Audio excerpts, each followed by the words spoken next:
BSc nursing പഠനമെന്ന സ്വപ്നം 2 ആഴ്ച കൊണ്ട് ഉപേക്ഷിക്കേണ്ടി വന്നിരിക്കുകയാണ് ആലപ്പുഴ സ്വദേശി അഞ്ജലി അജിക്ക്. കോളേജിൽ വെച്ച് വീണ പരിക്കേറ്റ അഞ്ജലി ആശുപത്രിയിൽ ചികിത്സയിലാണ്.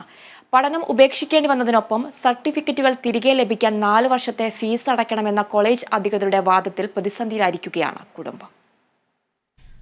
നഴ്സിംഗ് പഠനത്തിനായി ഹൈദരാബാദിലെ KR കോളേജിൽ പ്രവേശനം നേടിയ അഞ്ജലിയുടെ പഠനം വഴിമുട്ടിയ അവസ്ഥയിലാണ്. ടീച്ചറുടെ നിർദ്ദേശാനുസരണം കോളേജിന്റെ മുകൾ നിലയിൽ നിന്ന് കസേരയെടുത്തിറങ്ങവെ നിലത്ത് വീണ് ഡിസ്കിന് തകരാർ സംഭവിക്കുകയായിരുന്നു. മതിയായ ചികിത്സയും ഭക്ഷണവും ലഭിക്കാതെ നരകയാതനയിലായ വിദ്യാർത്ഥിനിയെ കോളേജ് അധികൃതർ തിരിഞ്ഞു നോക്കിയില്ലെന്നാണ് പരാതി. ആലപ്പുഴയിലെ ജില്ലാ ആയുർവേദ ആശുപത്രിയിൽ ചികിത്സയിലാണ് അഞ്ജലി. എക്സ്റേ എടുത്തപ്പോൾ സ്പൈനൽ ഇഞ്ചുറി ഉണ്ടെന്ന് മാത്രമേ പറഞ്ഞുള്ളൂ. MRI എടുത്താലേ കൂടുതൽ വിവരങ്ങൾ അറിയാൻ പറ്റത്തുള്ളൂ. എൻ്റെ കയ്യിൽ പൈസ ഇല്ലായിരുന്നു, അതുകൊണ്ട് ഞാൻ MRI എടുത്തില്ല. കോളേജുകാർ എനിക്ക് MRI എടുക്കാൻ ഒരു ഹെൽപ്പും ചെയ്തു തന്നില്ല. നേരെ എന്നെ അവർ ഹോസ്റ്റലിൽ കൊണ്ടുപോയി ഒരു റൂമിൽ കിടത്തിയതല്ലാതെ വെള്ളം എടുത്തു തരാനായിട്ടോ ഫുഡ് എടുത്തു തരാനായിട്ടോ ഒരു കുട്ടികളെ പോലും എൻ്റെ കൂടെ നിർത്തിയില്ല.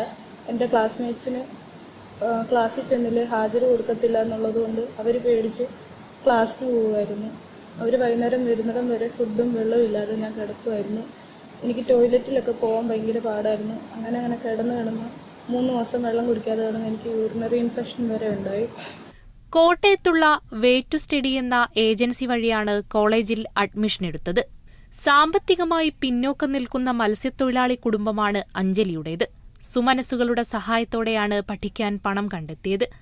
ആദ്യ ഗഡു ഫീസായ 2.5 ലക്ഷം രൂപ കൊടുത്തതുപോലും ഏറെ ബുദ്ധിമുട്ടിയാണ്. ചികിത്സ മുന്നോട്ട് കൊണ്ടുപോകേണ്ടതിനാൽ തുടർപഠനം വഴിമുട്ടിയ അവസ്ഥയിലാണ്. പ്രവേശന സമയത്ത് കോളേജിൽ നൽകിയ സർട്ടിഫിക്കറ്റ് തിരികെ ലഭിക്കാൻ 4 വർഷത്തെ ഫീസ് അടയ്ക്കണമെന്നാണ് കോളേജ് അധികൃതരുടെ വാദം. കോളേജുകാരെ ഒരുപാട് വട്ടം വിളിക്കുകയും ഏജന്റിനെ ഒരുപാട് വട്ടം വിളിച്ച് എനിക്ക് നോട്ട് തരാമോ എന്ന് ചോദിച്ചിരുന്നു. എനിക്ക് നോട്ട് തരാമെന്ന് പറയുന്നതല്ലാതെ ഒരാൾ പോലും എന്നെ വിളിക്കുകയോ നോട്ട് തരികയോ ചെയ്തില്ല. അതിനുശേഷം ഡിസ്ക് ബൾജായത് അറിഞ്ഞപ്പോൾ ഞാൻ അവരെ വിളിച്ച് എനിക്ക് പഠനം മുന്നോട്ട് പോകാൻ പാടാണെന്ന് പറഞ്ഞപ്പോൾ എൻ്റെ ഒറിജിനൽ സർട്ടിഫിക്കറ്റ് എടുത്ത് ഞാൻ മുഴുവൻ പൈസയും കൊടുക്കണമെന്ന് അവർ പറയുന്നത്. എൻ്റെ അച്ഛനൊരു മത്സ്യത്തൊഴിലാളിയാണ്, എൻ്റെ അമ്മയ്ക്കാണെങ്കിൽ ഡിസബിലിറ്റി ഉള്ളതാണ്. ഈ സാഹചര്യത്തിൽ ഞങ്ങൾക്ക് പൈസ ഒന്നും കൊടുക്കാനില്ല. 4 വർഷത്തെ മുഴുവൻ ഫീസ് അടയ്ക്കാതെ ഒറിജിനൽ സർട്ടിഫിക്കറ്റ് തരത്തില്ലെന്ന് അവർ പറയുന്നു. തുടർ ചികിത്സയ്ക്ക് പോലും പണം കണ്ടെത്താൻ ബുദ്ധിമുട്ടുന്ന സാഹചര്യത്തിൽ ഇനി മുൻപോട്ടെങ്ങനെ പോകുമെന്ന ആശങ്കയിലാണ് കുടുംബം. Kerala vision news, Alappuzha.